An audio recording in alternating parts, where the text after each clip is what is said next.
Mission complete. That was rough. Thanks for getting us through it.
How you feeling, boss?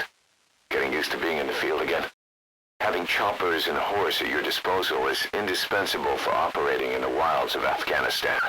I've gone ahead and arranged for you to be able to develop and customize weaponry for support choppers. And you can also develop new equipment for D-Horse if you like. Use your iDroid to start development as needed.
By connecting your iDroid to the onboard computer, you turn the chopper into your own Aerial Command Center, or ACC.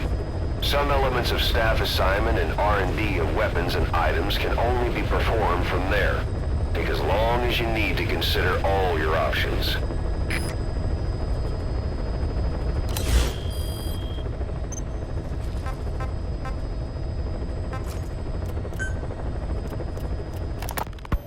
Kaz, what about the unit that attacked us in the mist? You knew something about them. That wasn't my first run-in with them. It happened right before I was captured by the Soviets. We were on the Zero line that day, the Afghan side, on our way back from training the Mujahideen at a mountain camp in Kunar province. There's a lot of that work in Afghanistan. Most PFs shy away from it because it draws too much attention.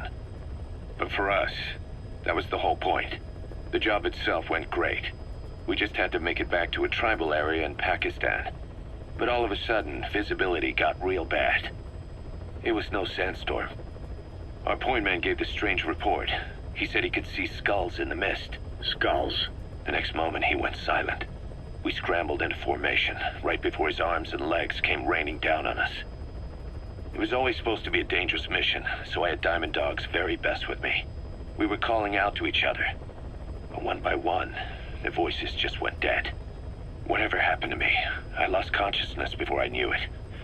When I came to, I was in a Soviet camp, tied to an interrogation chair. Could they be some new Spetsnaz unit? No. The ones that interrogated me were just the average rank and file. Whatever group attacked us, the way they moved was just insane. And that mist, appearing out of nowhere. The Soviets don't have tech like that. If they did, Ocelot would have heard about it. I doubt the West does either. Otherwise, the folks at Langley would be sleeping a lot easier. Why'd they come after you? Wish I knew. I'm the only one who survived.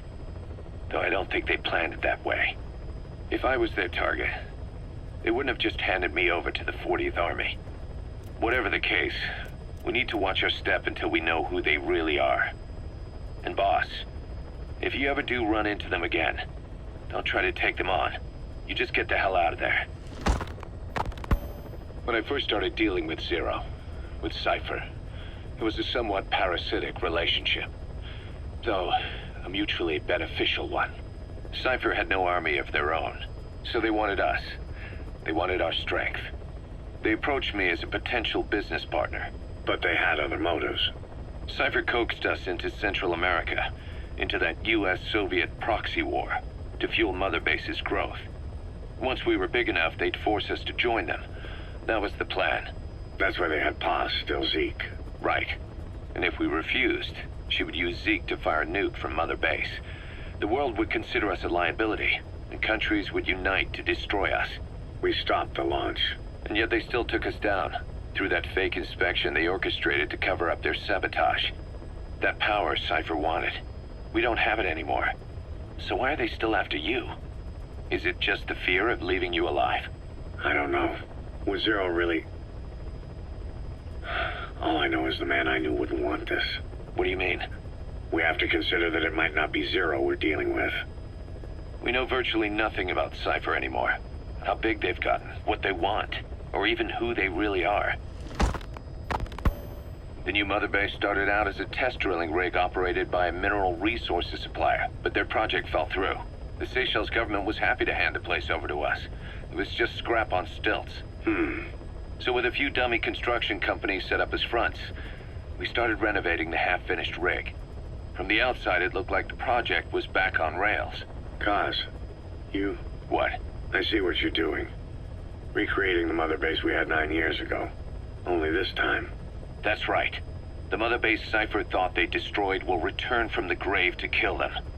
We'll prove to the world that we were the victors. And if we lose again? They can't fool us the same way twice. Now our enemies are in plain sight. And when our organization gets too big, we split it across companies. Any company that draws attention gets liquidated, and its capital is back-channeled into a new company. Most PFs are small-time operations anyway. And in this business, the minnows go bankrupt all the time. We've never aroused suspicion. Plus, we have Hewick. Hewick? Human Exploitation Company. It's a business specializing in intel gathering. Think of it as a civilian intelligence agency. Kaz, that's... Remember what they were trying to accomplish at the prison facility in Cuba? That gave me the idea. We dispatch moles into conflict zones around the world, and each sets up an intel network on site. Then they stay in place to give us stable points of contact when other nations intervene in the conflicts. Hewick's strength is that it has a cutout at each level. You get your job from one guy, then you hand it off to another. No one has direct access. It's a perfect black box. Hewick members also work their way into the superpowers intelligence agencies to make sure Diamond Dogs gets work. We have those countries by the balls. That's our deterrent when we need it. Networking? In the intelligence community? Sure, that's how we've grown this far. And when you go out on missions, intel from Hewick will be there to back you up. But despite all that, Cypher has its eyes on us. The only reason I'm not dead is that they needed to know where you were. Figured if you woke up, I'd go straight to you. That's why you made that ruckus at the Zero line. Yeah, to make their own surveillance work against them. I think it took some of the heat off Cyprus. Kaz. Then I just had to wait for you to save me. And I've gotten used to waiting. Kaz. That's not all. It was a good chance to scout the market. And with the West wanting the Soviets out of Afghanistan, their agencies are bursting at the seams with funding. Boss, let's start by building up our Afghan presence. Why put Mother Base in the Seychelles? We're at the center of the world here. We're all the way out in the Indian Ocean. Come on. Lebanon, Sri Lanka, East Timor, and Africa. From here, our reach extends to conflict zones the world over, including Afghanistan, of course. So it's prime real estate for a mercenary. Exactly. Latin America isn't as close as I'd like, but we have Amanda and her people to help in that department. And besides, the Seychelles government owes us a favor. Owes us? The Seychelles has strong ties to the east, which the West wanted to shake up. It came to a head 3 years ago in an attempted coup. It was a force of South African mercenaries with U.S. backing behind the scenes. They were only platoon size. But South Africa is home to some heavy PFs. Too much for the Seychelles to handle. In the end, they accepted help from the Tanzanian army and quelled the coup. We set up the deal and handled on-site tactical instruction. That led to some training work for the Seychelles military. And when we put down a mutiny within their forces, well, we made a lot of people happy. They don't pay us.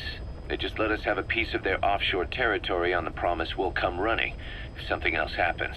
So we're bodyguards, too. It's a good setup. We can only take Mother Base so far here. We'll have to find somewhere else when this place starts getting big. Aren't you being a little hasty? Nothing hasty about it. You're back with us now.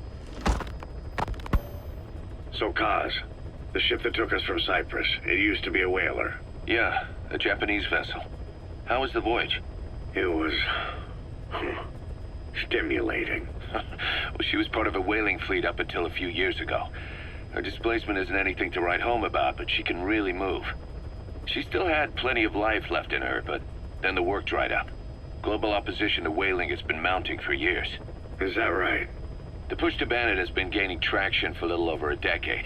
Individual species came under protection as the years went on, and then 2 years ago the IWC adopted a moratorium on commercial whaling. Several countries, including Japan, fought it to the bitter end. But eventually, most whaling companies had no choice but to throw in the towel. You ever tried whale snake? Can't say that I have. When I was a kid in Japan, practically everybody ate it. That good, huh? The country was poor in those days, and whale was cheap. International opinions changed since then. In any case, that's why we were able to get a bargain price on the ship. Of course, we did end up spending 5 times the purchase price in modifications. We had to really work to fit in all the ESM and communications gear while keeping the whaler look intact. Right now she's going around conducting SIGINT missions. In the future, we plan to use her as a communications relay base between you and Mother Base, and also as a chopper resupply vessel. Diamond dogs. The word diamond originally comes from the Greek adamas. It means indomitable, unyielding. Other words for the stones often mean eternal bond, fortitude, or purity. The same is true of the Star of Bethlehem flowers you laid on the boss's grave. They represent innocence, as well as chastity, yielding to no man while maintaining one's virtue. In other words, staying loyal to something.